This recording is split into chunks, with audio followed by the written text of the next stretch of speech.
امام حسین نے آذان دلوائی، فرمایا کہ آؤ نماز پڑھیں۔ کہا کہ تم میں سے کون ہے جو نماز پڑھائے؟ سب نے کہا کہ نماز آپ پڑھائیے۔ آپ نے نماز پڑھائی۔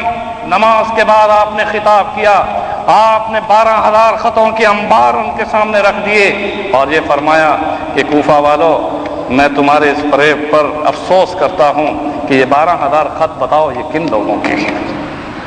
ان میں وہ لوگ موجود تھے جنہوں نے یہ خط لکھے تھے۔ ان کی تلواریں اس فرزوق کی زبانی کیا تھی کہ دل تو آپ کے ساتھ ہے مگر تلوار آپ کے خلاف ہے۔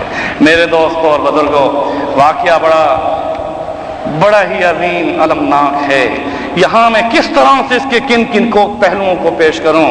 حضرت امام حسین نے کئی نمازیں پڑھائیں، ہر نماز کے بعد خطاب کیا اور ان کوفہ والوں کو مخاطب کر کے فرمایا، اے کوفیو، تمہارے اس خط کی پاداش میں یہاں آیا ہوں۔ میں مسلم بن نقیل کے خط کی روشنی میں یہاں آیا ہوں۔ میں ابن علی ہوں، میں نواس رسول ہوں۔ میری یہ فضیلت ہے، میری یہ فضیلت ہے۔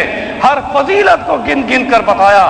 مگر میرے دوست اور بزرگوں، اس وقت 80,000 میں کوئی 10 آدمی بتائیں کہ جنہوں نے یہ کہا ہو کہ ہم نے خط لکھے تھے، ہم آپ کا ساتھ دیں گے۔ میرے دوستوں اور بزرگوں، یہ انہی کی کتابوں میں لکھا ہوا ہے کہ جس وقت آپ پر جلغار ہو رہی تھی تو شام سے کوئی فوجی نہیں آئے تھے، یہ سارے اہل کوفہ کے تھے، اور ان میں تخطیط وہاں کی ہو لیکن یہ اہل کوفہ جو تلواریں لے کر کھڑے تھے۔